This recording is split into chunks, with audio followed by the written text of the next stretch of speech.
Hello guys welcome back to DD academy. So आप first तो लैके 8th गुरु तक आप जान लिया सी, गुरु नानक देव तो गुरु हरकृष्ण तक आप स्टडी कर ली सी। तो इस तो बाद आप शुरू कर रहे हैं गुरु तेग बहादुर। ठीक है जी, 1621 तो लैके 1675 गुरु तेग बहादुर जी का टाइम पीरियड है जी। सो इन्हों के जो पिता सी वो सीगे गुरु हरगोबिंद।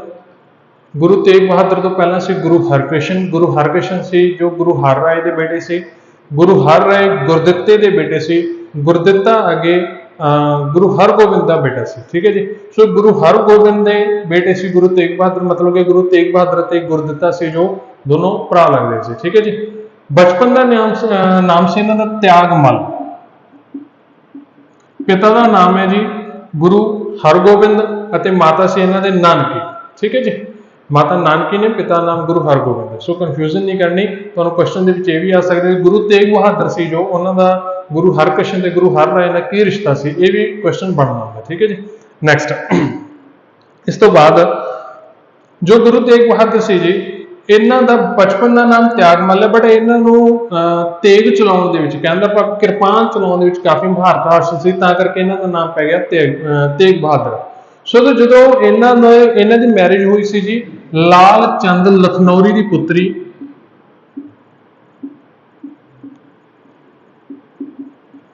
लाल चंद लखनौरी की बेटी सी जी गुजरी, जिन्हों आप माता गुजरी के नाम जानते हैं, उन्होंने इन्हों की मैरिज हुई। ठीक है जी।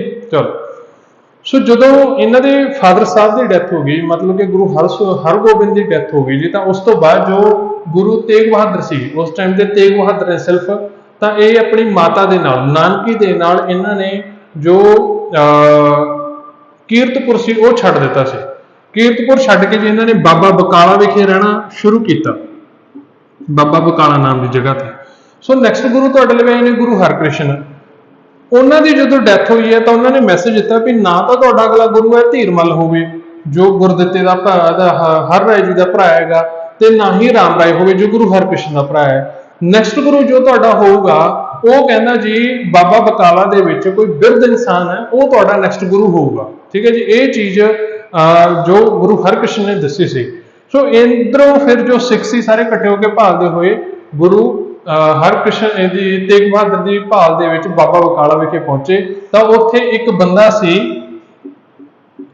मक्खण शाह लुबाना। ठीक है जी। ये परसन सीगा जिसने जो गुरु तेग बहादुर सीगे उसकी खोज की बाबा बकाला दे विच, तां इसने नारा दिता सी गुरु लाधो रे। ठीक है जी। मक्खण शाह लुबाना ये सीगा जी मसंद, एक पेशा तो चाहे यह व्यापारी सीगा, वैसे ही मसंद सी, गुरु के संबंध में मसंद सी काठियावाड़ का। ठीक है जी। इन्होंने चीज़ों को ध्यान च रखना, काठियावाड़ का मसंद सी यह मक्खण शाह लुबाना। ठीक है जी। चलो नैक्सट गुरु लभे तो गुरु न कोई तेग बहादुर से जो काफ़ी संत पुरुष इंसान सीगे, काफ़ी अध्यात्मक सी, स्पिरिचुअल परसनैलिटी सीगे, तो उन्होंने कोई इंटरस्ट नहीं सी किसी भी तरह की लीडरशिप लैन या गुरुशिप लैन गुरु बनने लिए चाहते नहीं से इस तरह का। सो ये जो सिखा ने उन्होंने फोर्स किया है कहते तुम गुरु बनो जी, तो उन्होंने गुरु बनना पाया। तो नैक्सट होया कि जी उस तो बाद गुरु तेग बहादुर अमृतसर पहुंचे सारे सिखा के नाल। तो अमृतसर के विखे जो इंचार्ज से उन्होंने इन्हों अमृतसर के वड़न ना दिता, तो उस तो छड्ड के कीरतपुर आ गए। कीरतपुर किस स्थान से जी गुरु हरगोबिंद का, तो उत्थे धीरमल का कंट्रोल सी। धीरमल कौन सीगा? धीरमल सी जी गुरु हर राय का भरा या गुरदित्ते का दूसरा बेटा। सो धीरमल ने उत्थे भी ना वड़न दिता। तो फिर गुरु तेग बहादुर जी ने कीरतपुर के कोले कहलूर दे राजे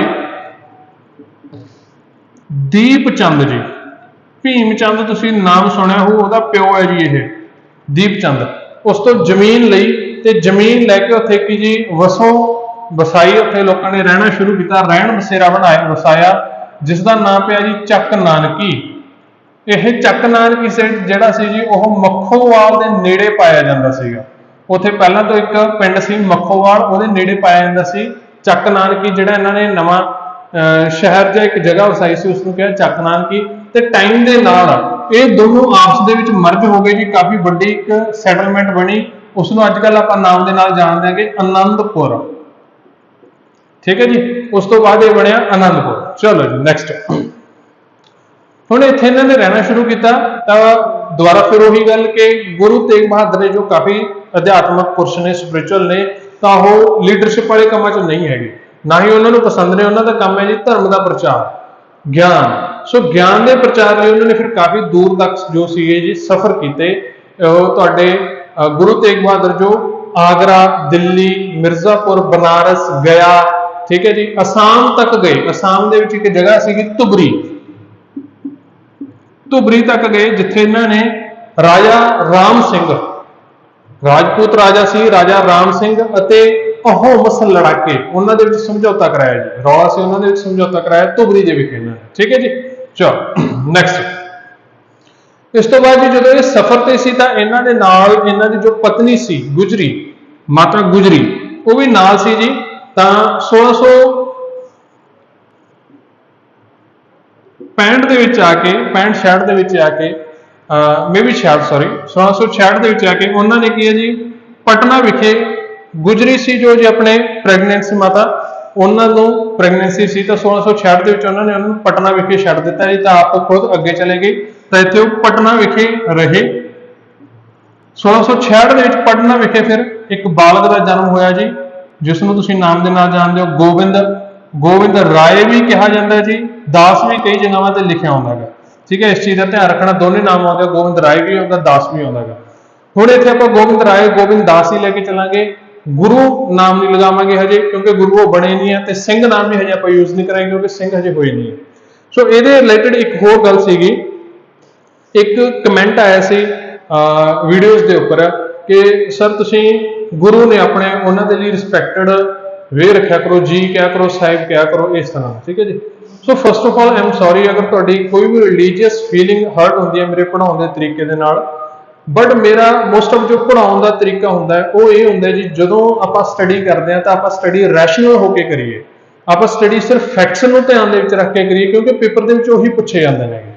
ਹੁਣ ਅਗਰ ਤੁਹਾਨੂੰ ਕੋਈ ਚੀਜ਼ ਪਸੰਦ ਹੈ ਜਾਂ ਤੁਹਾਡੀ ਕਿਸੇ ਚੀਜ਼ ਦੇ ਪ੍ਰਤੀ ਭਾਵਨਾਵਾਂ ਨੇਗੀਆਂ, ਤੁਹਾਡੀ ਫੀਲਿੰਗਸ ਹੁੰਦੀਆਂ ਨੇ, ਤਾਂ ਤੁਸੀਂ ਉਸ ਚੀਜ਼ ਨੂੰ ਬਸ ਸਾਂਭ ਕੇ ਰੱਖਣਾ ਚਾਹੁੰਦੇ ਹੁੰਦੇ ਹੋ। ਕੋਈ ਵੀ ਚੀਜ਼ ਹੋਵੇ, ਨਾਟ ਓਨਲੀ ਧਾਰਮਿਕ, ਕਿਸੇ ਵੀ ਤਰ੍ਹਾਂ ਦੀ ਚੀਜ਼, ਕਿ ਇਹਦੇ ਬਾਰੇ ਕੁਛ ਨਾ ਕੁਛ ਤੁਹਾਨੂੰ ਜੋ ਤੁਸੀਂ ਨਹੀਂ ਸੁਣਨਾ ਚਾਹੁੰਦੇ ਉਹ ਨਾ ਤੁਹਾਡੇ ਧਿਆਨ ਦੇ ਵਿੱਚ ਆ ਜਾਏ, ਤਾਂ ਇਸ ਕਰਕੇ ਫਿਰ ਉਹ ਚੀਜ਼ ਤੁਹਾਨੂੰ ਦੁੱਖ ਦਿੰਦੀ ਹੁੰਦੀ ਹੈ। ਮੇਰਾ ਕੋਈ ਇਦਾਂ ਦਾ ਵੇ ਨਹੀਂ ਹੈ ਕਿ ਮੈਂ ਗੁਰੂਜ਼ ਰਿਪਰੈਜ਼ੈਂਟ ਕਰ ਰਿਹਾ, ਮੇਰਾ ਇਦਾਂ ਦਾ ਕੋਈ ਵੇ ਨਹੀਂ ਹੈ ਕਿ ਮੈਂ ਉਹਨਾਂ ਨੂੰ ਡਿਸਰਿਸਪੈਕਟ ਦੇ ਨਾਲ ਦਿਖਾ ਰਿਹਾਗਾ ਜਾਂ ਉਹਨਾਂ ਦੀ ਰਿਸਪੈਕਟ ਨਹੀਂ ਦੇ ਰਿਹਾ। ਹਾਂ, ਮੇਰੇ ਵਰਡ ਯੂਜ਼ ਕਰਨ ਦਾ ਇਹ ਹੋ ਜਾਂਦਾ ਕਿ ਮੈਂ ਗੁਰੂ ਨਾਨਕ ਦੇਵ ਕਹਿ ਰਿਹਾ, ਸਿੰਪਲ ਗੁਰੂ ਨਾਨਕ ਦੇਵ ਜੀ ਨਹੀਂ ਕਹਿ ਰਿਹਾ। ਸੋ ਜੀ ਲਾਉਣਾ, ਸਾਹਿਬ ਲਾਉਣਾ, ਉਹਦੇ ਨਾਲ ਤੁਹਾਡੀ ਜੋ ਅੰਦਰੂਨੀ ਭਾਵਨਾ ਹੁੰਦੀ ਹੈ ਉਹ ਜ਼ਿਆਦਾ ਵਿਅਕਤ ਨਹੀਂ ਹੁੰਦੀ, ਉਹ ਇੱਕ ਪਰੰਪਰਾ ਚੱਲਦੀ ਆ ਰਹੀ ਹੈ, ਉਸੇ ਅਕੋਰਡਿੰਗ ਤੁਸੀਂ ਲਾ ਰਹੇ ਹੋ। ਹੁਣ ਹੋਰ ਵੀ ਬਹੁਤ ਜ਼ਿਆਦਾ ਜੀਕੇ ਦਾ ਸਬਜੈਕਟ ਹੈ ਜੀ, ਜੀਕੇ ਸਬਜੈਕਟ ਦੇ ਵਿੱਚ ਆਪਾਂ ਨਾ ਕਈ ਬੁੱਧ ਪੁਰਸ਼ਾਂ ਬਾਰੇ ਪੜ੍ਹਦੇ ਹਾਂ, ਮਹਾਤਮਾ ਬੁੱਧ, ਮਹਾਵੀਰ ਜੈਨ, ਕਬੀਰ, ਠੀਕ ਹੈ ਜੀ, ਫਰੀਦ। ਸੋ ਕਾਫੀ ਤੁਹਾਡੇ ਲਈ ਇਸ ਤਰ੍ਹਾਂ ਦੇ ਆਉਂਦੇ, ਪਰਮਾਨੰਦ, ਰਾਮਾਨੰਦ, ਜਿਨ੍ਹਾਂ ਦੇ ਬਾਰੇ ਪੜ੍ਹਨਾ ਪੈਂਦਾ ਹੈ। ਉੱਥੇ ਆਪਾਂ ਨੂੰ ਰੈਸ਼ਨਲ ਫੈਕਟ ਰੱਖਣੇ ਜ਼ਰੂਰੀ ਨੇ, ਕਿਉਂਕਿ ਪੇਪਰ ਦੇ ਵਿੱਚ ਉਹ ਪੁੱਛੇ ਜਾਂਦੇ ਜਿਹੜੇ ਤੁਹਾਡੇ ਬਿਲਕੁਲ ਟੂ ਦਾ ਪੁਆਇੰਟ ਹੋਣ। ਉੱਥੇ ਜੋ ਪਰੰਪਰਾ ਹੋ ਜਾਂਦੀ ਹੈ ਜਾਂ ਤੁਹਾਡਾ ਕੀ ਹੈ ਕੋਈ ਵਰਡ ਯੂਜ਼ ਕਰਨੇ ਨਾ ਯੂਜ਼ ਕਰਨੇ, ਉਹ ਕੰਮ ਦੀ ਚੀਜ਼ ਨਹੀਂ ਹੁੰਦੀ ਆਪਣੇ। ਸੋ ਆਪਾਂ ਸਟੱਡੀ ਦੇ ਮਸਲੇ ਦੇ ਵਿੱਚ ਅਗਰ ਆਪਾਂ ਇੰਨਾ ਸਿਆਣਪ ਰੱਖ ਲਈਏ ਵੀ ਆਪਾਂ ਜੀ ਇਸ ਚੀਜ਼ ਦੀ ਗੱਲ ਕਰ ਰਹੇ ਹਾਂ, ਅਗਰ ਮੈਂ ਤੁਹਾਨੂੰ ਡੇਟ ਦੱਸ ਰਿਹਾ ਤਾਂ ਉਹ ਡੇਟ ਤੇ ਹੀ ਧਿਆਨ ਰੱਖ ਲਈਏ ਤਾਂ ਉਹ ਵੈਲ ਐਂਡ ਗੁੱਡ ਰਹੂਗਾ। ਠੀਕ ਹੈ ਜੀ। ਰਿਲੀਜੀਅਸ ਸੈਂਟੀਮੈਂਟ ਹੋ ਗਏ ਜਾਂ ਕਿਸੇ ਵੀ ਤਰ੍ਹਾਂ ਦੇ ਸੈਂਟੀਮੈਂਟ ਹੋ ਗਏ, ਉਹ ਤੁਹਾਨੂੰ ਐਕਚੁਅਲ ਦੇ ਵਿੱਚ ਜੋ ਨੌਲੇਜ ਆ ਉਹ ਤੋਂ ਦੂਰ ਰੱਖਦੇ ਨੇ। ਸੋ ਸਟੱਡੀ ਟਾਈਮ ਮੈਂ ਇਹਨਾਂ ਹੀ ਚੀਜ਼ਾਂ ਤੇ ਧਿਆਨ ਦਿੰਦਾ ਹਾਂ। ਠੀਕ ਹੈ ਜੀ। ਬਾਕੀ ਫਿਰ ਵੀ ਅਗਰ ਮੇਰੇ ਵਰਡ ਕਿਸੇ ਨੂੰ ਹਰਟ ਕਰਨ ਤਾਂ I feel sorry for that. Thank you sir. Okay, ਚਲੋ ਨੈਕਸਟ। ਹੁਣ ਜੋ ਗੋਬਿੰਦ ਰਾਏ ਦਾ ਜਨਮ ਹੋਇਆ ਜੀ 1666 ਦੇ ਵਿੱਚ, ਤਾਂ ਇਸ ਤੋਂ ਬਾਅਦ ਗੁਰੂ ਤੇਗ ਬਹਾਦਰ 1672 ਦੇ ਵਿੱਚ ਵਾਪਸ ਆ ਗਏ ਜੀ ਆਨੰਦਪੁਰ ਤੇ, ਉੱਥੇ ਰਹਿਣਾ ਸ਼ੁਰੂ ਕੀਤਾ। ਤਾਂ ਉੱਥੇ ਕਸ਼ਮੀਰੀ ਪੰਡਤ ਆਏ ਇਹਨਾਂ ਕੋਲ। ਕਸ਼ਮੀਰੀ ਪੰਡਤਾਂ ਨੇ ਦੱਸਿਆ ਜੀ ਕਿ ਇਦਾਂ ਕਰਕੇ ਜੋ ਹੈ ਸਾਡੇ ਨਾਲ ਜ਼ਬਰ ਜਨਾਹ ਹੋ ਰਿਹਾ, ਤਾਂ ਉਹਦੇ ਖਿਲਾਫ ਗੁਰੂ ਤੇਗ ਬਹਾਦਰ ਨੇ ਆਵਾਜ਼ ਉਠਾਈ। ਤਾਂ ਆਵਾਜ਼ ਉਠਾਉਣ ਕਰਕੇ ਗੁਰੂ ਤੇਗ ਬਹਾਦਰ ਜੀ ਨੂੰ ਸਮਨ ਕਰ ਲਿਆ ਗਿਆ ਦਿੱਲੀ ਔਰੰਗਜ਼ੇਬ ਦੁਆਰਾ, ਤੇ ਆਗਰਾ ਪਹੁੰਚੇ ਤਾਂ ਉੱਥੇ ਇਹਨਾਂ ਨੂੰ ਗ੍ਰਿਫਤਾਰ ਕਰ ਲਿਆ ਗਿਆ ਜੀ। ਇਹਨਾਂ ਦੇ ਨਾਲ ਦੋ ਸਾਥੀ ਸੀ ਇਹਨਾਂ ਦੇ, ਭਾਈ ਮਤੀਦਾਸ ਅਤੇ ਭਾਈ ਦਿਆਲ। ਠੀਕ ਹੈ ਜੀ, ਇਹ ਦੋ ਸਾਥੀ ਸੀ ਨਾਲ ਇਹਨਾਂ ਦੇ। ਸੋ ਪਹਿਲਾਂ ਇਹਨਾਂ ਨੂੰ ਕਿਹਾ ਗਿਆ ਵੀ ਤੁਸੀਂ ਧਰਮ ਸਵੀਕਾਰ ਕਰੋ ਜੀ, ਮੁਸਲਮਾਨ ਧਰਮ ਸਵੀਕਾਰ ਕਰੋ, ਤਾਂ ਉਹਨਾਂ ਨੇ ਨਹੀਂ ਕੀਤਾ। तो गुरु तेग बहादुर सामने बिठाया गया तो भाई मती दास नूं आरे नाल चीरिया गया तो भाई दयाले नूं जी देग दे विच पा के उबालिया गया। ये चीज़ां ध्यान च रखण योग है। ठीक है जी। नैक्सट इस तो बाद गुरु तेग बहादुर नूं कहा गया तुसीं धर्म बदलो अपना ते तुसीं जो है सिख धर्म नूं छड्ड के मुसलमान धर्म अपनाओ, बट गुरु ने नकार दिता। तो नकारण करके फैक्ट ने जी सारे ध्यान दे विच रखना है। चांदनी चौक विखे दिल्ली के चांदनी चौक विखे जी लोगों का इकट्ठ किया गया तो उत्थे औरंगजेब के हुक्म ते समाणे का जलाद सी जी, उसका नाम सी जलाल उद दीन। ठीक है जी।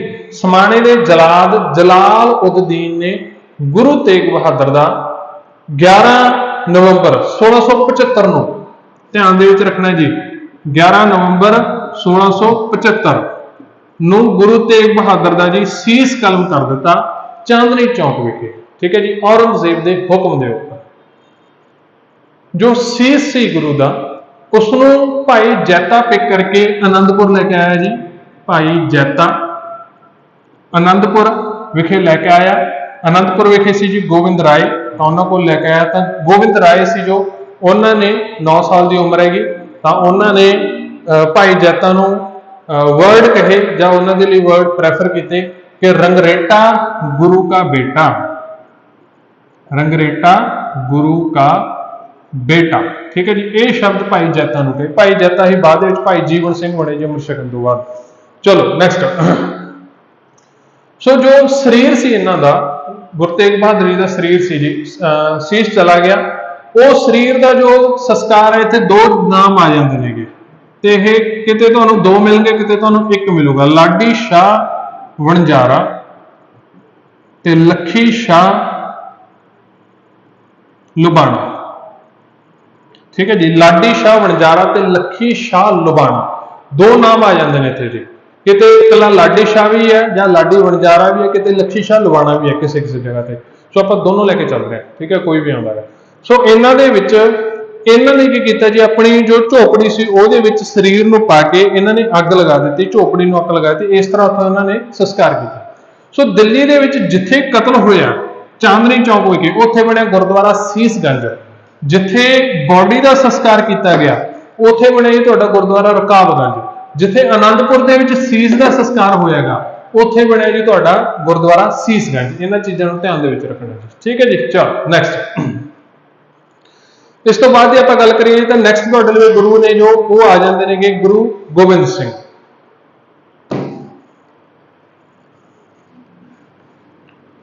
गुरु गोबिंद सिंह का जन्म है जी किन्ने च होया दसो, हुणे रिपीट किया मैं तुहानूं 1666 कित्थे होया जी पटना विखे।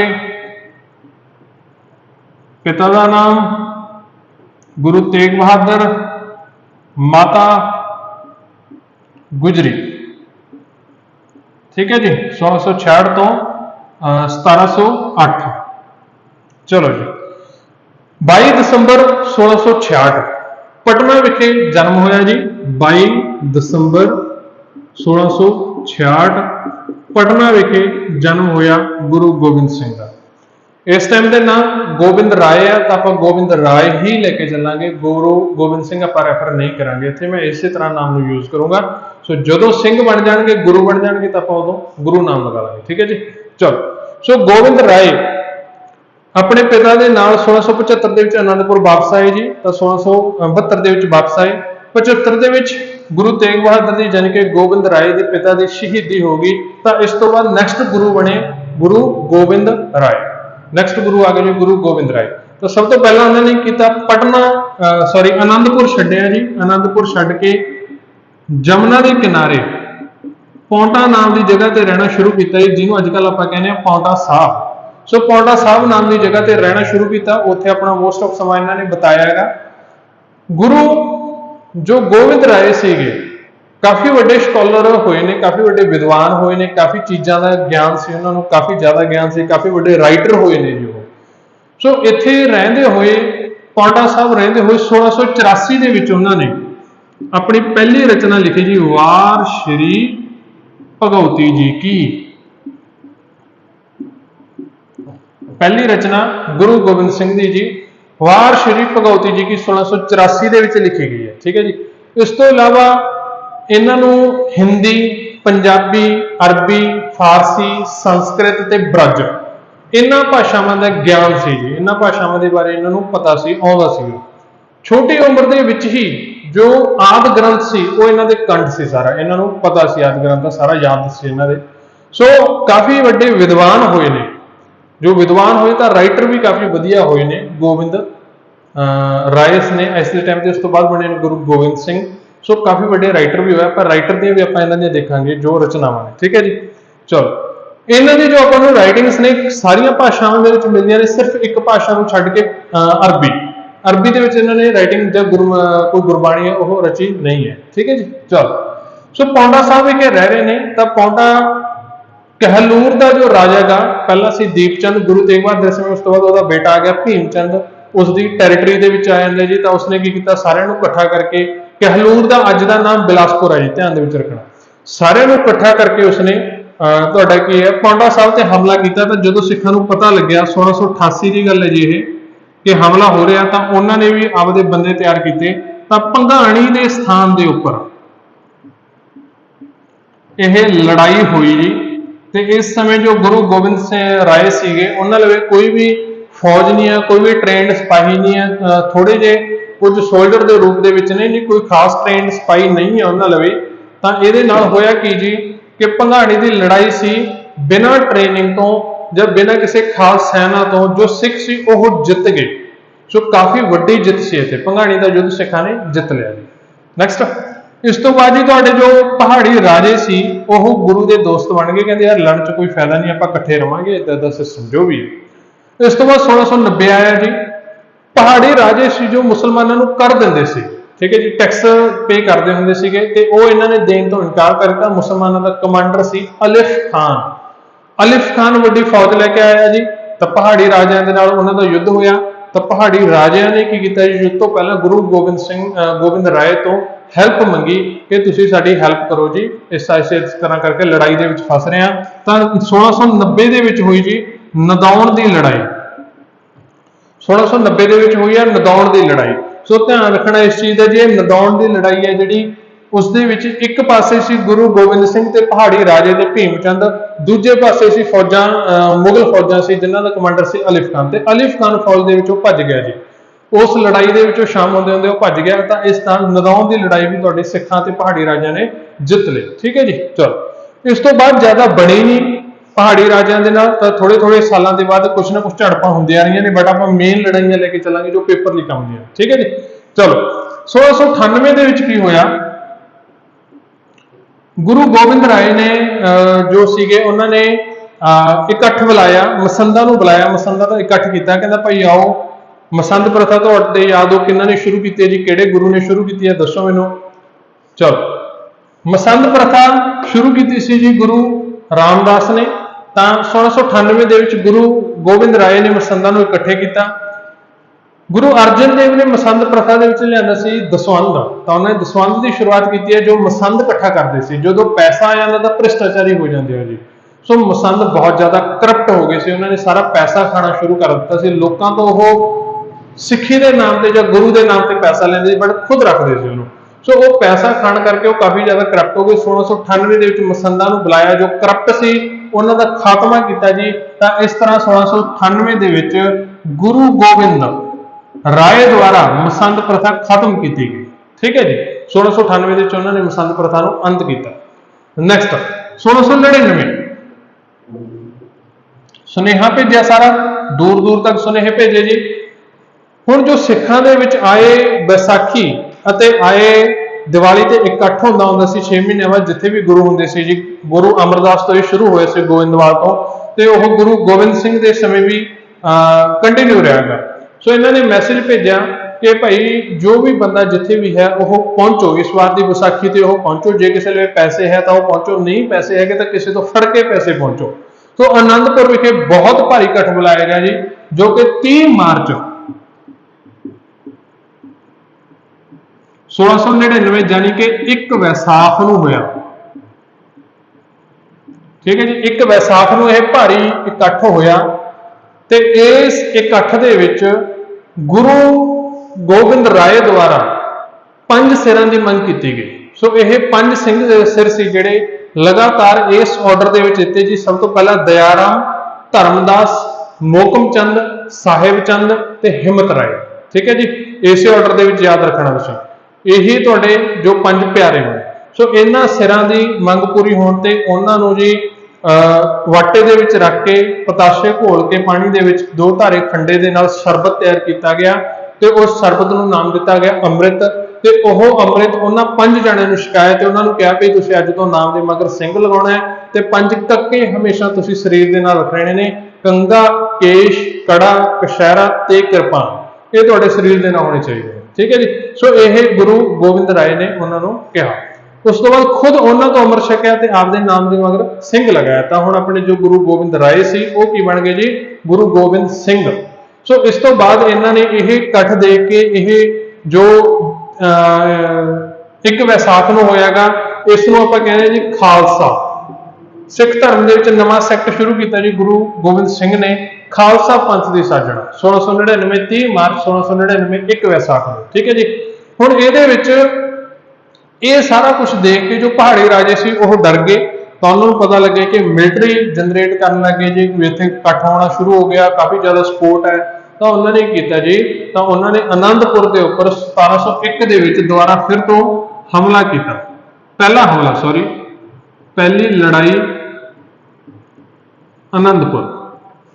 ਠੀਕ ਹੈ ਜੀ। ਆਨੰਦਪੁਰ ਦੀ ਪਹਿਲੀ ਲੜਾਈ 1701 ਦੇ ਵਿੱਚ, ਇਸ ਦੇ ਵਿੱਚ ਗੁਰੂ ਗੋਬਿੰਦ ਸਿੰਘ ਨੇ ਆਨੰਦਪੁਰ ਛੱਡ ਦਿੱਤਾ ਜੀ। ਆਨੰਦਪੁਰ ਛੱਡ ਕੇ ਉਹ ਨਿਰਮੋਹ ਚਲੇ ਗਏ। ਤਾਂ ਨਿਰਮੋਹ ਦੇ ਉੱਪਰ ਪਹਾੜੀ ਰਾਜਿਆਂ ਦੁਆਰਾ ਫਿਰ ਤੋਂ 1702 ਦੇ ਵਿੱਚ ਹਮਲਾ ਹੋਇਆ। ਤਾਂ ਹੋਈ ਜੀ ਨਿਰਮੋਹ ਦੀ ਲੜਾਈ।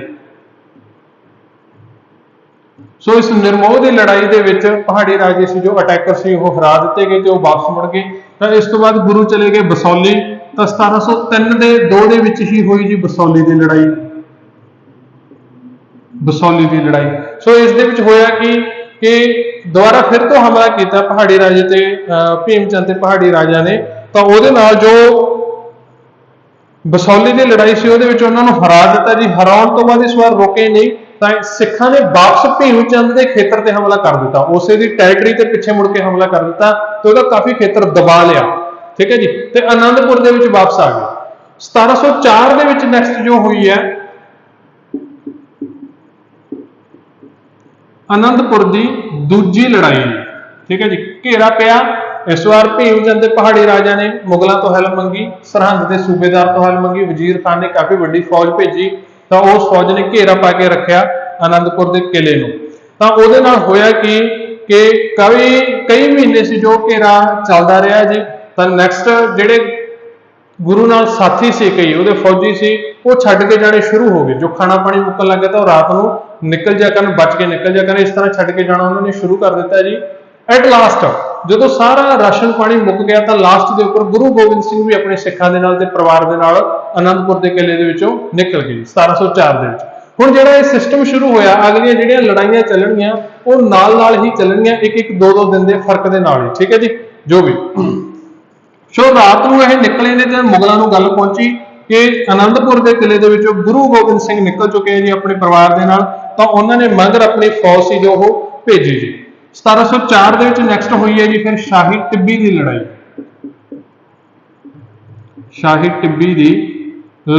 ਠੀਕ ਹੈ ਜੀ।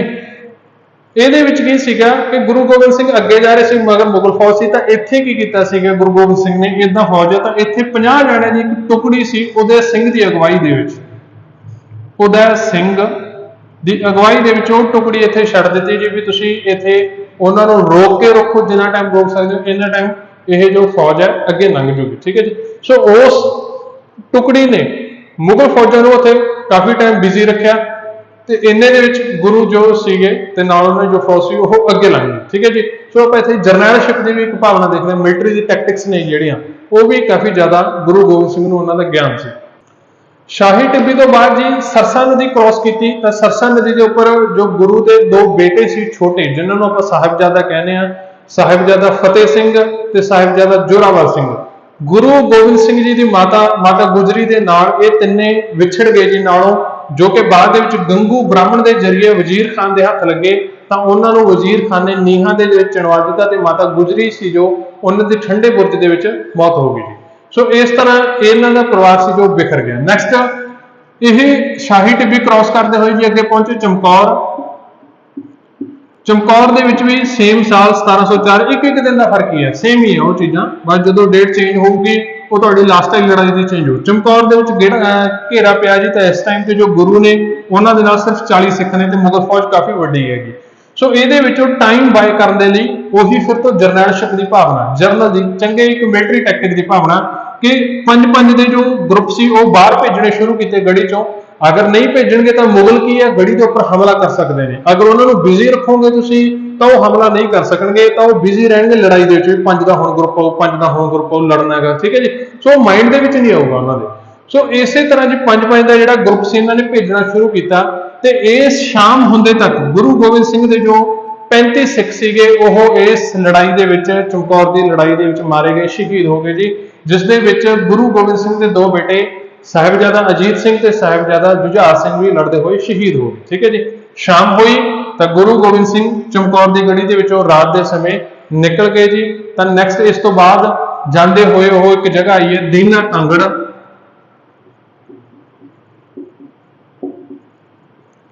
ਦੀਨਾ ਕਾਂਗੜ ਨਾਮ ਦੀ ਜਗ੍ਹਾ ਤੇ ਜੀ ਫਰੀਦਕੋਟ ਜ਼ਿਲ੍ਹੇ ਦੇ ਵਿੱਚ ਇਹਨਾਂ ਨੇ ਜੋ ਮੈਸੇਜ ਹੈ ਉਹ ਭੇਜਿਆ ਔਰੰਗਜ਼ੇਬ ਨੂੰ। ਸੋ ਦੀਨਾ ਕਾਂਗੜ ਨਾਮ ਦੀ ਜਗ੍ਹਾ ਤੋਂ ਜੀ 1705 ਦੇ ਵਿੱਚ ਜ਼ਫਰਨਾਮਾ ਲਿਖਿਆ ਗਿਆ, ਜਿਸ ਨੂੰ ਕਹਿੰਦੇ ਨੇ ਜਿੱਤ ਦਾ ਪੱਤਰ। ਤੇ ਇਹ ਜੋ ਜ਼ਫਰਨਾਮਾ ਹੈ ਜੀ, ਇਸ ਦੇ ਵਿੱਚ ਕੁੱਲ ਤੁਹਾਡੇ ਲਈ 111 17 ਦਾ ਤੁਕਾਂ ਪਾਈਆਂ ਜਾਂਦੀਆਂ, ਵਰਸਸ ਆਖਦੇ ਨੇ। ਤੇ ਇਸ ਨੂੰ ਭਾਈ ਦਇਆ ਸਿੰਘ, ਆਈ ਥਿੰਕ ਦਇਆ ਸਿੰਘ ਅਤੇ ਭਾਈ ਧਰਮ ਸਿੰਘ, ਇਹਨਾਂ 2 ਸਿੱਖਾਂ ਦੇ ਜਰੀਏ ਔਰੰਗਜ਼ੇਬ ਨੂੰ ਭੇਜਿਆ ਜੀ ਜ਼ਫਰਨਾਮਾ ਜਿੱਤ ਦਾ ਪੱਤਰ, ਜਿਸ ਦੇ ਵਿੱਚ ਗੁਰੂ ਗੋਬਿੰਦ ਸਿੰਘ ਨੇ ਸਭ ਕੁਝ ਦੱਸਿਆ ਕਿ ਵਜ਼ੀਰ ਖਾਨ ਨੇ ਮੇਰੇ ਪਰਿਵਾਰ ਦੇ ਨਾਲ ਕੀ ਕੀਤਾ, ਕਿਵੇਂ ਕਿਵੇਂ ਹੋ ਚੀਜ਼ਾਂ ਹੋਈਆਂ ਨੇ, ਤੇ ਹਜੇ ਵੀ ਮੇਰਾ ਜਿੱਤ ਹੈ ਜੋ ਉਹ ਮੇਰੀ ਹੈ। ਸੋ ਇਹ ਜਿੱਤ ਦਾ ਪੱਤਰ ਹੈ ਜੋ ਔਰੰਗਜ਼ੇਬ ਨੂੰ ਭੇਜਿਆ ਗਿਆ 1705 ਦੇ ਵਿੱਚ, ਠੀਕ ਹੈ। 1705 ਦੇ ਵਿੱਚ ਲਿਖਿਆ ਗਿਆ ਤੇ 2 ਸਿੱਖ ਲੈ ਕੇ ਗਏ। ਚਲੋ ਨੈਕਸਟ। ਸੋ ਇਹਨਾਂ ਜੰਗਲਾਂ ਦੇ ਵਿੱਚੋਂ ਹੁੰਦੇ ਹੋਏ ਗੁਰੂ ਗੋਬਿੰਦ ਸਿੰਘ ਲੰਘ ਰਹੇ ਨੇ ਮੁਕਤਸਰ ਦੇ ਜੰਗਲਾਂ ਵਿੱਚੋਂ, ਤਾਂ ਜੋ ਜਿਹੜੇ 5 ਸਿੱਖ ਸੀ ਉਹ ਆਲੇ ਦੁਆਲੇ ਪਿੰਡਾਂ ਦੇ ਵਿੱਚ, ਆਲੇ ਵਾਲੇ ਜਗ੍ਹਾਵਾਂ ਦੇ ਵਿੱਚ ਗਏ ਤੇ ਉੱਥੇ ਉਹਨਾਂ ਨੇ ਮੈਸੇਜ ਭੇਜਿਆ ਕਿ ਭਾਈ ਗੁਰੂ ਗੋਬਿੰਦ ਸਿੰਘ ਨੇ ਜਿਹੜੇ ਉਹ ਹੁਣ ਇਕੱਲੇ ਨੇਗੇ, ਤੇ ਇਹ ਤੁਹਾਡਾ ਜੋ ਅਗਰ ਹੈਲਪ ਕਰ ਸਕਦੇ ਹੋ ਤੁਸੀਂ ਹੈਲਪ ਦੇ ਲਈ ਆਓ। ਉਹਨਾਂ ਦਾ ਸਾਰਾ ਪਰਿਵਾਰ ਬਿਖਰ ਚੁੱਕਿਆ, ਸਾਰਾ ਪਰਿਵਾਰ ਜਾਂ ਖਤਮ ਹੋ ਚੁੱਕਿਆ ਹੈਗਾ ਤੇ ਹੁਣ ਉਹਨਾਂ ਦੇ ਨਾਲ ਕੋਈ ਵੀ ਨਹੀਂ ਹੈ। ਅਗਰ ਤੁਸੀਂ ਹੈਲਪ ਲਈ ਆ ਸਕਦੇ ਹੋ ਤਾਂ ਤੁਸੀਂ ਨਾਲ ਆਓ, ਠੀਕ ਹੈ ਜੀ। ਚਲੋ ਨੈਕਸਟ। ਗੁਰੂ ਗੋਬਿੰਦ ਸਿੰਘ ਸੀ ਜੋ ਉਸ ਤੋਂ ਬਾਅਦ ਖਿਦਰਾਣੇ ਦੇ ਕੋਲ ਪਹੁੰਚੇ ਨੇ ਜੀ। ਖਿਦਰਾਣਾ 1705 ਦੀ ਗੱਲ ਹੈ ਜੀ, ਇਹ ਸਾਲ ਚੇਂਜ ਹੋ ਚੁੱਕਿਆ ਕਿਉਂਕਿ ਆ ਜੋ ਲੜਾਈਆਂ ਹੋਈਆਂ ਚਮਕੌਰ ਆਨੰਦਪੁਰ ਇਹ ਦਸੰਬਰ ਦੀ ਗੱਲ ਹੈ ਜੀ। ਸੋ ਦਸੰਬਰ ਤੋਂ ਬਾਅਦ 4 ਦਿਨਾਂ ਬਾਅਦ ਸਾਲ ਚੇਂਜ ਹੋ ਗਿਆ ਸੀ ਜੀ ਇਸ ਚਮਕੌਰ ਦੀ ਲੜਾਈ ਤੋਂ ਬਾਅਦ। ਸੋ ਖਿਦਰਾਣੇ ਦੇ ਕੋਲ ਪਹੁੰਚੇ ਤਾਂ ਕਈ ਸਿੱਖ ਉਹਨਾਂ ਦੀ ਹੈਲਪ ਦੇ ਨਾਲ ਆ ਕੇ ਜੁੜ ਗਏ। ਜਦੋਂ ਜਿਸ ਨੂੰ ਵੀ ਪਤਾ ਲੱਗਿਆ ਤਾਂ ਉਹਨਾਂ ਦੀ ਹੈਲਪ ਦੇ ਲਈ ਖਿਦਰਾਣੇ ਤੱਕ ਪਹੁੰਚੇ। ਉਹ ਖਿਦਰਾਣੇ ਆ ਕੇ ਜੀ ਮੁਗਲਾਂ ਦੀ ਛੋਟੀ ਜਿਹੀ ਟੁਕੜੀ ਸੀ ਜੋ ਮਗਰ ਆ ਰਹੀ ਸੀ। ਚਮਕੌਰੇ ਤੋਂ ਬਾਅਦ ਉਹਨਾਂ ਨੇ ਫੌਜ ਹਟਾ ਦਿੱਤੀ ਸੀ, ਛੋਟੀ ਟੁਕੜੀ ਮਗਰ ਭੇਜ ਦਿੱਤੀ ਸੀਗੀ ਤੇ ਕਿ ਗੁਰੂ ਗੋਬਿੰਦ ਸਿੰਘ ਇਕੱਲੇ ਨੇ, ਜ਼ਿਆਦਾ ਨਾਲ ਮੈਂਬਰ ਨਹੀਂ ਹੈ, ਤਾਂ ਟੁਕੜੀ ਉਹਨਾਂ ਨੂੰ ਫੜ ਕੇ ਲੱਭ ਕੇ ਉਹਨਾਂ ਨੂੰ ਖਤਮ ਕਰ ਦੇਗੀ, ਠੀਕ ਹੈ। ਜੋ ਇਸ ਪਰਪਸ ਦੇ ਨਾਲ ਟੁਕੜੀ ਸੀ, ਫਿਰ ਵੀ ਉਹਦੇ ਵਿੱਚ 100-150 ਬੰਦਾ ਹੋਏਗਾ। ਸੋ 1705 ਤੱਕ ਖਿਦਰਾਣੇ ਤੱਕ ਪਹੁੰਚੇ ਨੇਗੇ। ਤਾਂ ਉਸ ਟਾਈਮ ਦੇ ਉੱਪਰ ਹੋਇਆ ਕਿ ਉਸ ਟੁਕੜੀ ਦੇ ਨਾਲ ਖਿਦਰਾਣੇ ਦੀ ਢਾਬ ਦੇ ਉੱਪਰ ਮੁੱਠਭੇੜ ਹੋ ਗਈ ਜੀ। ਉੱਥੇ ਟੱਕਰ ਗਏ ਤਾਂ ਉੱਥੇ ਮੁੱਠਭੇੜ ਹੋਈ। ਤਾਂ ਉਸ ਮੁੱਠਭੇੜ ਦੇ ਵਿੱਚ ਜੋ ਆਨੰਦਪੁਰ ਦੀ ਦੂਸਰੀ ਲੜਾਈ ਦੇ ਵਿੱਚੋਂ ਛੱਡ ਕੇ ਗਏ ਸੀ, ਉਹਨਾਂ ਦੇ ਵਿੱਚੋਂ 40 ਸਿੱਖ ਸੀ ਜਿਹੜੇ ਉਹ ਖਿਦਰਾਣੇ ਦੀ ਢਾਬ ਦੇ ਵਿੱਚ ਆ ਕੇ ਇਸ ਲੜਾਈ ਦੇ ਵਿੱਚ ਸ਼ਾਮਲ ਹੋ ਗਏ ਜੀ। ਤੇ ਉਹਨਾਂ ਨੇ ਆ ਕੇ ਲੜਾਈ ਦਾ ਪਾਸਾ ਬਦਲ ਦਿੱਤਾ ਤੇ ਮੁਗਲਾਂ ਨੂੰ ਇੱਥੇ ਬਹੁਤ ਬੁਰੀ ਜੋ ਮਾਰ ਸੀ ਉਹ ਸਿੱਖ ਫੌਜ ਨੇ ਪਾਈ ਤੇ ਉਹ ਭੱਜ ਗਏ ਜੀ, ਮੁਗਲ ਭੱਜ ਗਏ, ਠੀਕ ਹੈ ਜੀ। ਸੋ ਖਿਦਰਾਣੇ ਦੀ ਜੋ ਢਾਬ ਸੀ ਇਸ ਦੀ ਲੜਾਈ ਸਿੱਖਾਂ ਨੇ ਜਿੱਤ ਲਈ ਤੇ ਜੋ 40 ਸਿੱਖ ਸੀਗੇ ਉਹ ਲੜਦੇ ਹੋਏ ਮਾਰੇ ਗਏ, ਸ਼ਹੀਦ ਹੋ ਗਏ। ਤਾਂ ਉਹਨਾਂ ਨੂੰ ਕਿਹਾ ਜਾਂਦਾ ਜੀ 40 ਮੁਕਤੇ, ਤੇ ਖਿਦਰਾਣੇ ਦਾ ਨਾਮ ਸੀ ਜਿਹੜਾ ਉਹ ਪੈ ਗਿਆ ਜੀ ਮੁਕਤਸਰ, ਠੀਕ ਹੈ ਜੀ। ਚਲੋ ਸੋ ਮੁਕਤਸਰ ਦੇ ਵਿੱਚ ਜਾਂ ਖਿਦਰਾਣੇ ਦੇ ਵਿੱਚ ਥੋੜਾ ਸਮਾਂ ਰੁਕੇ ਤਾਂ ਇਸ ਤੋਂ ਬਾਅਦ ਇਹਨਾਂ ਨੂੰ ਸਾਬੋ ਕੀ ਤਲਵੰਡੀ ਦੇ ਵਿੱਚੋਂ ਇੱਕ ਬਰਾੜ ਸਿੱਖ ਸੀਗਾ ਜਿਸ ਦਾ ਨਾਮ ਸੀ ਡੱਲਾ। ਭਾਈ ਡੱਲਾ ਨੇ ਸੁਨੇਹਾ ਭੇਜਿਆ ਕਿ ਤੁਸੀਂ ਆ ਕੇ ਮੇਰੇ ਇਨਵੀਟੇਸ਼ਨ ਤੇ ਇੱਥੇ ਰਹੋ ਜੀ। ਤਾਂ ਗੁਰੂ ਫਿਰ ਜੋ ਗੋਬਿੰਦ ਸਿੰਘ ਸੀਗੇ ਉਹ ਆਏ ਸਾਬੋ ਕੀ ਤਲਵੰਡੀ, ਤਾਂ ਉੱਥੇ ਇਹਨਾਂ ਨੇ ਰਹਿਣਾ ਸ਼ੁਰੂ ਕੀਤਾ। ਇੱਥੇ ਲਗਭਗ 9 ਮਹੀਨੇ ਤੋਂ ਜ਼ਿਆਦਾ ਦਾ ਸਮਾਂ ਬਿਤਾਇਆ ਜੀ, ਕਾਫੀ ਲੰਬਾ ਸਮਾਂ ਬਿਤਾਇਆ। ਇੰਨੇ ਟਾਈਮ ਦਾ ਰੈਸਟ ਨਹੀਂ ਮਿਲਿਆ ਸੀ, ਤਾਂ ਕਰਕੇ ਇਸ ਜਗ੍ਹਾ ਦਾ ਨਾਮ ਪੈ ਗਿਆ ਜੀ ਦਮਦਮਾ ਸਾਹਿਬ। ਨਵੇਂ ਸਰੂਪ ਤਿਆਰ ਕੀਤੇ ਜੀ, ਬੀੜਾਂ ਤਿਆਰ ਕੀਤੀਆਂ, ਆਦਿ ਗ੍ਰੰਥ ਸੀ ਜੋ उसकी कंप्लीशन करवाई आदि ग्रंथ दे विच 9वें पातशाह दे जो श्लोक ने जां बाणी आ ओह ऐड करवाई जी आदि ग्रंथ दे विच, तां इसनूं संपूर्ण करवाया। तां इस तो इलावा गुरु गोबिंद सिंह की जो भी बाणी सीगी, जिन्नी बाणी सी उसनूं कंप्लीट करके एक बुक बनाई गई, एक ग्रंथ तैयार किया गया जिसनूं आपां कहने जी दसम ग्रंथ। अज दे नाम दसम ग्रंथ आखदे जी, पुराना नाम इसका 10वें पातशाह का ग्रंथ भी है। सो इस चीज़ का ध्यान रखना तुसीं। सो ये दोनों चीज़ां तैयार हुई ने। दम लिया गया तो दमदमा साहिब है, काफ़ी ज़्यादा ਸਾਹਿਤ ਦੀ रचना हुई है, तां करके इसनूं गुरु की काशी भी कहते हैं जी। गुरु की काशी तां करके कहते हैं क्योंकि इत्थे काशी का मतलब सिखण का पॉइंट, ठीक है जी। सो लर्निंग पॉइंट रहा है, ਸਾਹਿਤ की रचना हुई है तां करके। नैक्सट जी, सो जो औरंगजेब को पत्र मिलिया, जफरनामा मिलिया, तो उसने इच्छा जाहिर की गुरु गोबिंद सिंह नाल मिलण दी। सो उसनूं मिलण दे लई गुरु गोबिंद सिंह तलवंडी तो जाना शुरू किया। उस टाइम औरंगजेब दक्षिण दे विच सी, दक्षिण दे विच हमले कर रहा सीगा, तो उत्थे रह रहा सी, तो गुरु दक्षिण वाल जाने शुरू हुए। रस्ते दे विच उन्हां नूं पता लग्या, 1707 की गल है जी ये, रस्ते दे विच पता लग्या कि औरंगजेब की डैथ हो चुकी है जी। तो गुरु गोबिंद सिंह अगले शासक नूं मिलण दे लई दिल्ली वाल गए, ठीक है जी, दिल्ली वाल जाना शुरू किया। दिल्ली दे विच जो गुरु औरंगजेब सी, उसके जो बेटे सी, उन्हां दे विच आपस दे विच रौला पै गया गद्दी दे लई। सो उन्हां दे विचों एक बहादुर शाह सी, बहादुर शाह सब तो बड़ा सी, तो उसने हैल्प मंगी गुरु तो कि मैनूं थोड़ी जी तुहाडी जो टुकड़ी है जी सैना जां तुहाडी जो भी सैना, मैनूं उहदे विचों हैल्प प्रोवाइड करवाओ, तुसीं सैना दिओ, मैं बादशाह बन गया तो मैं तुहाडे मसले हल करांगा। सो उस दे विच जंजुआं की लड़ाई हुई जी, जिस दे विच सिखां की फौज लड़ी, गुरु गोबिंद सिंह की एक फौज सी जिहड़ी बहादुर शाह के तरफों लड़ी, तो बहादुर शाह बादशाह बन गया। तो इस तो बाद बहादुर शाह ने गुरु गोबिंद सिंह को आगरा विखे बुलाया, तो इन्हां दी जी 23 जुलाई 1707 23 जुलाई 1707 ਨੂੰ आगरा विखे मीटिंग हुई, जिथे बहादुर शाह बहुत ही वधिया ढंग दे नाल गुरु नूं मिलिया, बहुत ज़्यादा सत्कार किया, बहुत ज़्यादा चीज़ां दित्तियां, ठीक है। बट जो मेन मसला सी वजीर खान वाला मसला सी, उन्हें कोई रिएक्शन नहीं दिता, वह कोई मसला हल ना किया। सो गुरु गोबिंद सिंह उस तो बाद फिर दक्षिण दे वाल चले गए। दक्षिण दे वाल जाते हुए वो रुके नांदेड़ नाम की जगह पर, इत्थे रुके जी।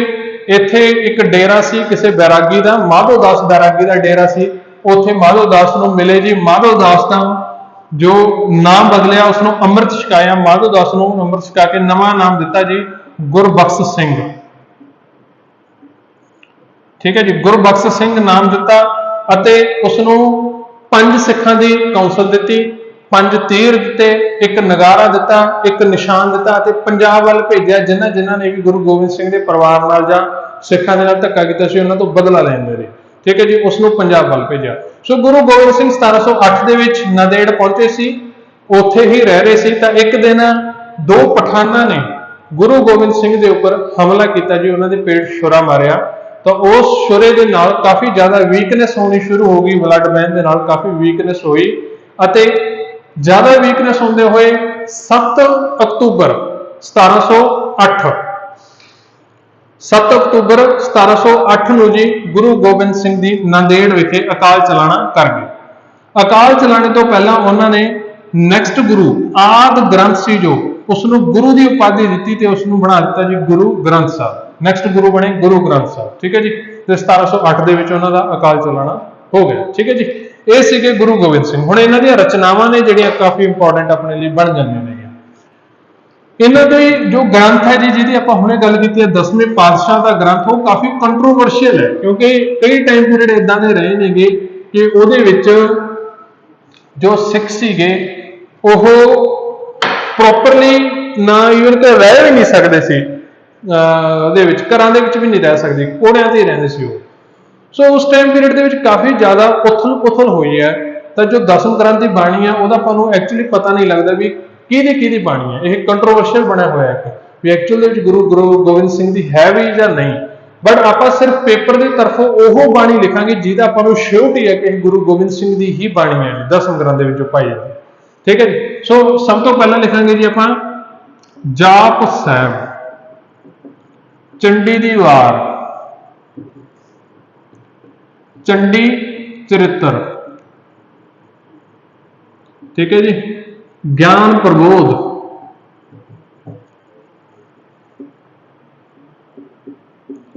24 अवतार,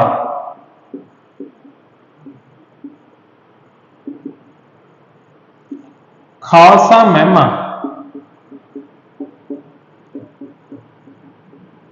खालसा महिमा, अकाल उस्तत, ठीक है जी, अकाल उस्तत।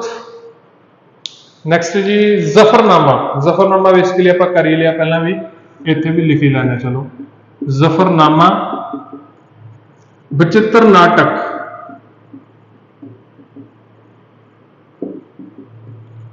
विचित्र नाटक है जी जो गुरु गोबिंद सिंह की स्वै जीवनी है, ऑटोबायोग्राफी उन्होंने खुद ने उन्होंने अपने जीवन बारे लिखा है। सो विचित्र नाटक उन्होंने स्वै जीवनी है।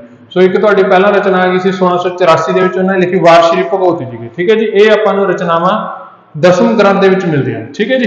चलो ये सन अपने गुरु गोबिंद सिंह। बाकी होर कोई तुहाडा डाउट होवे तां तुसीं पा सकदे हो, ग्रुप दे विच पा दिओ जां टैक्सट कर दिओ, उहदे बारे आपां गल कर लांगे, ठीक है जी। नैक्सट हुण इस तो बाद अपने लवे नैक्सट गुरु आ जांदे ने जी।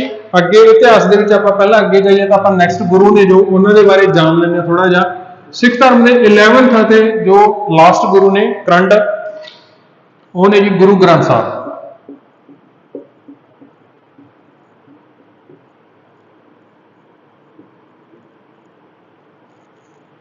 शुरुआत कित्थों हुई जी? गुरु अर्जन देव जी तो शुरुआत हुई है जो उन्होंने एक पोथी साहब तैयार की, जिस दे विच उन्होंने पहले 4 गुरु ते अपनी यानी कि 5 गुरु हो गए जी।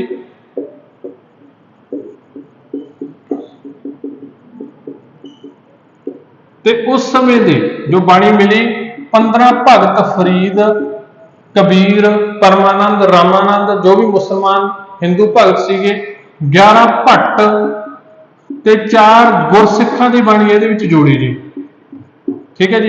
इस तो उन्होंने पोथी साहब एक तैयार की, पोथी तैयार की जिसनों कहा गया आद ग्रंथ, जिसका नाम पिया जी आद ग्रंथ।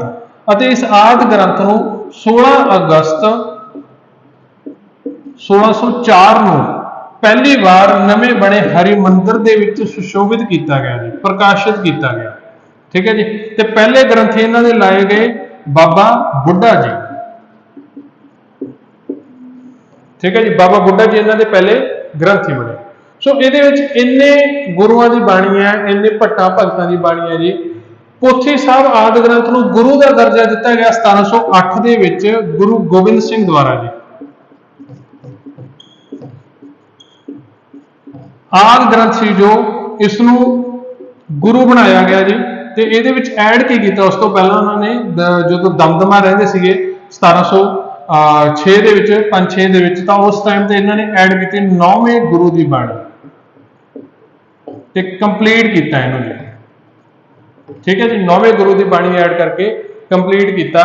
तो इस टोटल जो राइटर ने वो ये ने अज का जो गुरु ग्रंथ साहब है जी वो टोटल राइटर ने जो पहले 5 गुरु जो गुरु नानक देव ने उन्होंने 974 शब्द श्लोक ने गे। नैक्सट ही तुहाडे लवे आ जांदा गा गुरु अंगद देव, उन्होंने 62 शब्द ते श्लोक ने गे। नैक्सट ही आते तुहाडे गुरु अमरदास के 907 शब्द ते श्लोक ने जी। ये थोड़ा बहुत वेरीएशन चलता रहूगा अगर तुसीं किते देखोगे। गुरु रामदास आ जाते उन्होंने 638 भी दसे जाते हैं जी, तो उन्होंने 679 भी दसे जाते हैं, ठीक है। 2 आ जाते हैं 638 और 79। ये शब्द ते श्लोक आपां गुरु रामदास जी मिलते हैं जी। गुरु अर्जन देव जी है जो उन्होंने 2216 ते 2218 शब्द ते श्लोक आपां मिलते हैं। इस तो बाद 6वें जो गुरु ने गे वो आ जाते हैं 9वें गुरु, जो 6वें गुरु की बाणी है वो 9वें गुरु की बाणी है। इन्हां दी पाई जाती जी 112 शब्द और श्लोक। 15 भगत ने जी। भगतां दे विच भगत कबीर के सब तो ज्यादा अपने लवे श्लोक ने जिहड़े वो पाए जाते हैं, श्लोक और शब्द जिन्हां आपां टोटल दे जिहड़े हैगे 545। इस तो इलावा भगत फरीद, भगत जयदेव, भगत परमानंद, भगत रामानंद, ठीक है जी, भगत धन्ना। सो इन्हां सारे दे अपने लवे श्लोक है जिहड़े जां बाणी है वो पाई जाती है। 11 भट्ट ने जिहड़े वो अपने लवे ने जी नल, सल, हरबंस, ठीक है जी। इस तरह के जो भट्ट है इन्हों की बाणी भी अपने लिए पाई जाती। 4 गुरसिख जी मरदाना, सत्ता, बलवंड, बाबा सुंदर की भी बाणी इस दे विच मौजूद है जी। ਸੋ ਟੋਟਲ ਜੋ ਰਾਈਟਰਸ ਨੇ ਤੁਹਾਡੇ ਇਹ ਆ ਜਾਂਦੇ ਨੇਗੇ ਗੁਰੂ ਗ੍ਰੰਥ ਸਾਹਿਬ ਦੇ। ਨੈਕਸਟ ਹੁਣ ਇਸ ਦੇ ਵਿੱਚ ਤੁਹਾਡੇ ਲਈ ਇੱਕ ਆਪਾਂ ਹੋਰ ਪੁਆਇੰਟ ਦੀ ਗੱਲ ਕਰ ਲਈਏ ਕਿ ਜੋ ਤੁਹਾਡੀ ਬਾਣੀ ਜਾਂ ਤੁਹਾਡਾ ਆਦਿ ਗ੍ਰੰਥ ਗੁਰੂ ਅਰਜਨ ਦੁਆਰਾ ਤਿਆਰ ਕਰਵਾਇਆ ਗਿਆ ਉਸ ਦੇ ਵਿੱਚ ਕੰਪਲੀਟ ਨਹੀਂ ਹੈਗਾ, ਨੌਵੇਂ ਗੁਰੂ ਦੀ ਬਾਣੀ ਉਸ ਦੇ ਵਿੱਚ ਮਿਸਿੰਗ ਹੈ ਜੀ। ਸੋ ਇਹ ਤੁਹਾਡਾ ਜਦੋਂ ਕੰਟਰੋਲ ਚਲਾ ਗਿਆ ਸੀ, ਆਪਾਂ ਦੇਖਿਆ ਕਿ ਨੌਵੇਂ ਗੁਰੂ ਦੇ ਟਾਈਮ ਵੀ ਧੀਰਮਲ ਨੇ ਇਹਨਾਂ ਨੂੰ ਕੀਰਤਪੁਰ ਵਿਖੇ ਵੀ ਨਹੀਂ ਵੰਡ ਦਿੱਤਾ ਸੀ, ਤਾਂ ਇਹ ਜੋ ਗ੍ਰੰਥ ਬੁੱਕ ਸੀਗੀ ਪਹਿਲੀ ਜਾਂ ਪਹਿਲੀ ਕਾਪੀ ਸੀ ਆਦਿ ਗ੍ਰੰਥ ਦੀ, ਉਹ ਓਰੀਜਨਲ ਕਾਪੀ ਧੀਰਮਲ ਦੇ ਕੰਟਰੋਲ 'ਚ ਹੀ ਸੀ। ਅੱਜ ਵੀ ਉਹ ਕਾਪੀ ਧੀਰਮਲੀਆਂ ਦੇ ਪਰਿਵਾਰ ਦੇ ਵਿੱਚ ਹੀ ਹੈ, ਜੋ ਕਿ ਕਰਤਾਰਪੁਰ ਵਿਖੇ ਹੈ। ਕਰਤਾਰਪੁਰ ਜੋ ਗੁਰੂ ਅਮਰਦਾਸ ਦਾ ਅਰਜਨ ਦੇਵ ਦੁਆਰਾ ਵਸਾਇਆ ਗਿਆ ਜਲੰਧਰ ਜ਼ਿਲ੍ਹੇ ਦੇ ਵਿੱਚ, ਠੀਕ ਹੈ ਜੀ। ਸੋ ਉੱਥੇ 1694 ਦੇ ਵਿੱਚ ਵਸਾਇਆ ਸੀ, ਉੱਥੇ ਹੈ ਜੀ ਅੱਜ ਵੀ ਇਹ ਕਾਪੀ। ਤੇ ਇਸ ਨੂੰ ਆਪਾਂ ਜਿਹੜੀ ਇਹੀ ਪਹਿਲੀ ਕਾਪੀ ਉਸ ਨੂੰ ਕਰਤਾਰਪੁਰੀ ਬੀੜ ਆਖਦੇ ਆ ਜੀ, ਧਿਆਨ ਰੱਖਣਾ। ਸੋ ਬਾਕੀ ਸਾਰੇ ਜਿੰਨੇ ਵੀ ਗੁਰੂ ਗ੍ਰੰਥ ਸਾਹਿਬ ਜਿੱਤੇ ਤੁਸੀਂ ਦੇਖ ਰਹੇ ਹੋ ਜਿਹਦੇ ਵਿੱਚ ਨੌਵੇਂ ਗੁਰੂ ਦੀ ਬਾਣੀ ਹੈ ਜਾਂ ਉਸ ਤੋਂ ਬਾਅਦ ਦੇ ਜਿੰਨੇ ਵੀ ਤਿਆਰ ਹੋਏ ਨੇਗੇ ਗੁਰੂ ਗੋਬਿੰਦ ਸਿੰਘ ਦੁਆਰਾ ਤਿਆਰ ਕਰਵਾਏ ਗਏ ਨੇ, ਇਸ ਦੇ ਵਿੱਚ ਸਿਰਫ ਪਹਿਲੇ ਦੇ ਵਿੱਚ ਨੌਵੇਂ ਗੁਰੂ ਦੇ ਨਹੀਂ ਸੀ, ਬਾਕੀ ਸਾਰੇ ਜਿੰਨੇ ਵੀ ਤਿਆਰ ਹੋਏ ਉਹਨਾਂ ਨੂੰ ਆਪਾਂ ਦਮਦਮੀ ਬੀੜ ਆਖਦੇ ਹਾਂ ਜੀ, ਧਿਆਨ ਰੱਖਣਾ ਇਸ ਚੀਜ਼ ਦਾ। ਸੋ ਜੋ ਅੱਜ ਦੇ ਗੁਰੂ ਗ੍ਰੰਥ ਸਾਹਿਬ ਨੇ ਜੀ ਇਹ ਸਾਰੇ ਇਹਨਾਂ ਦੇ ਵਿੱਚ 1430 ਪੇਜ ਜਾਂ ਪੰਨੇ ਪਾਏ ਜਾਂਦੇ ਜਿਨ੍ਹਾਂ ਨੂੰ ਅੰਗ ਕਿਹਾ ਜਾਂਦਾ ਜੀ। ਕੁੱਲ 1430 ਨੇ। ਇਹ ਚਾਹੇ ਤੁਸੀਂ ਛੋਟੀ ਕਾਪੀ ਤਿਆਰ ਕਰ ਰਹੇ ਹੋ ਐਡੀ ਕ, ਚਾਹੇ ਤੁਸੀਂ ਪੂਰੇ ਕੰਧ ਏਡਾ ਇੱਕ ਪੇਜ ਤਿਆਰ ਕਰ ਰਹੇ ਹੋ, ਇਸ ਤਰ੍ਹਾਂ ਦੀ ਕਾਪੀ ਹੋਊਗੀ। ਉਹਦੇ ਵਿੱਚ ਸਰਟਨਿਟੀ ਹੈ ਵੀ ਜੋ ਚੀਜ਼ ਇੱਥੋਂ ਸ਼ੁਰੂ ਹੋ ਰਹੀ ਆ ਉਹ ਇੱਥੇ ਹੀ ਖਤਮ ਹੋ, ਜਿਹੜਾ ਮਰਜ਼ੀ ਪੇਜ ਲਿਖੋ, ਠੀਕ ਹੈ ਜੀ। ਸੋ 1430 ਪੰਨੇ ਹੀ ਜਾਂ ਰਹਿਣਗੇ ਜਾਂ 1430 ਅੰਗ ਹੀ ਉਸ ਦੇ ਵਿੱਚ ਰਹਿਣਗੇ, ਠੀਕ ਹੈ ਜੀ। ਸੋ ਇਹ ਸੀਗੇ ਤੁਹਾਡੇ ਜੀ ਗੁਰੂ ਗ੍ਰੰਥ ਸਾਹਿਬ। ਇਸ ਨਾਲ ਆਪਣੇ ਜੋ ਸਿੱਖ ਗੁਰੂਜ਼ ਨੇ ਉਹ ਕੰਪਲੀਟ ਹੁੰਦੇ ਨੇ। ਨੈਕਸਟ ਆਪਾਂ ਗੱਲ ਕਰਾਂਗੇ ਜੋ ਸਿੱਖ ਕੌਮ ਦੇ ਅੱਗੇ ਜਰਨੈਲ ਰਹੇ ਨੇਗੇ ਬੰਦਾ ਸਿੰਘ ਬਹਾਦਰ, ਠੀਕ ਹੈ ਜੀ, ਉਹਨਾਂ ਦੇ ਬਾਰੇ ਜਾਣਾਂਗੇ। ਅੱਜ ਲਈ ਇੰਨਾ ਜੀ, ਧੰਨਵਾਦ।